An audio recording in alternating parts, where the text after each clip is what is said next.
The most insidious lie you've inherited is the equation of goodness with freedom. Nietzsche shatters this illusion, revealing that much of what society venerates as virtue is merely obedience in moral disguise, a sophisticated cage crafted over millennia. From infancy, you were molded for compliance, rewarded for acquiescence, punished for authentic self-assertion. You were taught that nobility lies in self-sacrifice, in swallowing your truth, in shrinking your desires beneath the mask of humility. Worse still, you learned to take pride in this diminishment, mistaking the fear of boundaries for character and the paralysis of no for kindness. Society adores the obedient. It canonizes the rule followers, the adapters, the echoers of inherited dogma, but it recoils from and fears those audacious enough to carve their own values, to question the sanctity of its altars. This is why Nietzsche remains unsettling. He offers no comfort, only the vertigo of the abyss. He refuses to hand you prefabricated truths. Instead, he compels you to interrogate why you believe what you believe. Reading thus spoke. Zarathustra isn't studying philosophy. It's encountering a voice that incinerates every inherited assumption about virtue, duty, and sacrifice. This is a confrontation, a mirror reflecting a self you may flee from, yet desperately need to face. If your life is a performance of goodness, you may be living a farce, a being so sculpted by external expectations that your authentic self lies buried. This isn't a plea for vulgar selfishness or the glorification of cruelty. It's a demand for authenticity, for sovereignty, for living from your inner wellspring, not the stagnant pond of others' demands. Nietzsche uncovered a brutal truth. Herd morality wasn't designed to liberate you. It was engineered to domesticate you, to render you predictable, pliable, and harmless. Your cherished virtue may be precisely this: a habitual shrinking, a hiding behind socially sanctioned facades, a pretense of nobility masking sheer terror. Why does this realization sting? Because deep within, you feel the dormant volcano, the urge to create, to transgress stifling norms, to speak your raw truth, to live with fierce intensity. Yet you suppress it. You freeze. You've been conditioned to believe your own vitality is wrong, egoistic, dangerous.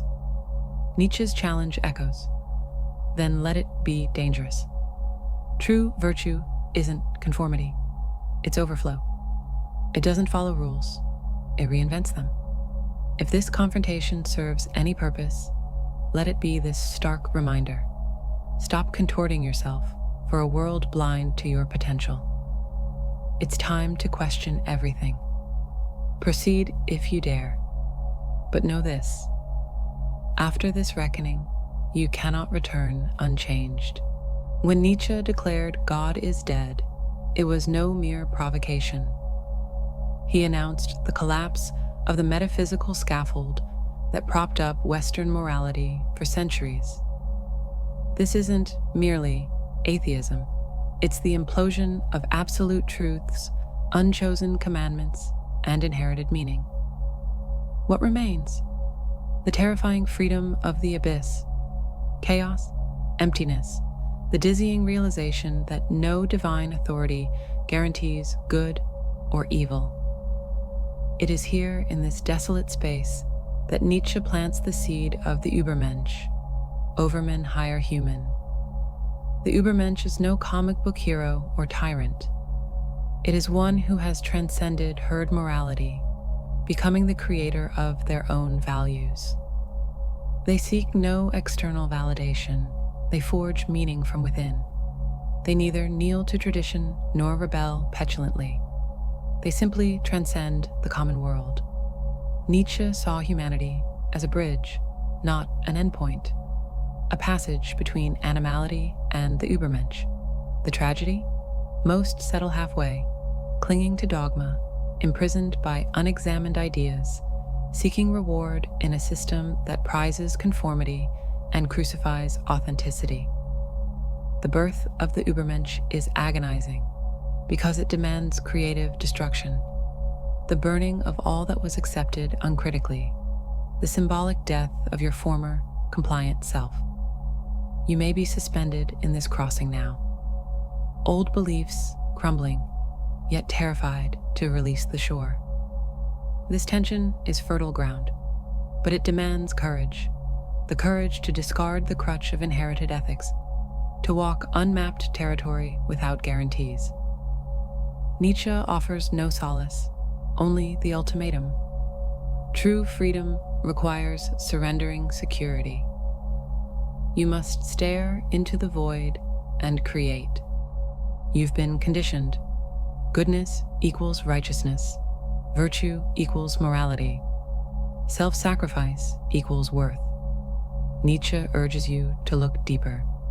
Beneath the praised surface often lurks demanding virtue, a perversion disguised as altruism. It insists you must sacrifice endlessly, must prove your utility, must wear humility like a hair shirt. It masquerades as love, but reeks of vanity and resentment, the bitter poison of the powerless who condemn strength as arrogance. It makes you whisper yes while screaming no, transforming you into a martyr who then prides themselves on their chains. Nietzsche diagnosed this as slave morality, a system birthed from weakness and resentment, designed to shackle the individual spirit by pathologizing desire, will, and vitality. It thrives on guilt, judgment, and the insidious need for control. How often has this internalized tyrant made you feel ashamed for setting boundaries, for honoring an authentic impulse, for simply being? This virtue measures your worth solely by your usefulness to others, never by your fidelity to yourself. But Nietzsche points to another way. Giving virtue, schenkende Tugend. This isn't born of obligation, guilt, or fear. It springs from abundance, not scarcity. It demands nothing because it only knows overflow. Like the sun, it shines indiscriminately, not for reward or recognition, but because shining is its essence. In Zarathustra's pivotal chapter 22, this virtue is revealed not as effortful goodness, but as the inevitable expression of a spirit too full to contain itself. It doesn't seek applause, it is. This revolutionizes ethics. True virtue isn't repression, it's overflowing affirmation. It arises when you are wholly connected to your power and creativity. You don't strive to be good, you radiate because you are full. This demands a brutal self-honesty. How much of your goodness is still a plea for acceptance, a shield against rejection? Yet Nietzsche, ever the realist of dynamism, warns, all life is flux. Even the purest giving virtue must eventually recede.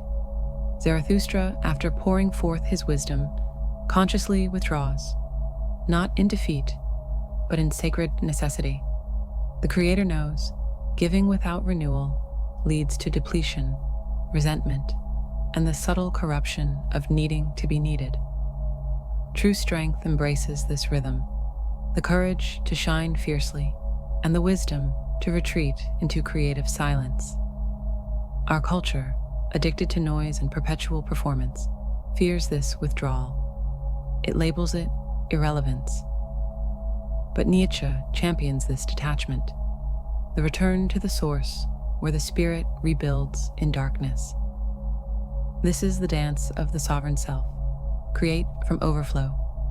Give without agenda. Withdraw without attachment. Let even your highest truths die when their season ends, making space for rebirth. Your ego craves permanence. The free spirit embraces impermanence as the very condition of creation. Ask yourself, What dead identity, exhausted relationship, or outgrown belief am I clinging to, fearing the void its loss would create? Nietzsche's call is not intellectual, it's existential. It demands you shatter the internalized cage of demanding virtue. Recognize how herd morality has muted your will to power, your fundamental drive to grow, overcome, and assert your unique being onto life. This isn't domination over others. It's mastery over oneself, the relentless pursuit of becoming who you are. Can you face the abyss, not with dread, but as the open sea for your voyage? Can you live with such intensity that your virtue becomes an unconscious gift, like sunlight? And when you are spent, can you embrace the silent dark, trusting the dawn of a new overflow? The journey begins with one act of ruthless self-honesty. Cease bending. Question every inherited should. Choose yourself. This is the path beyond good and evil, the path of the self-ruled.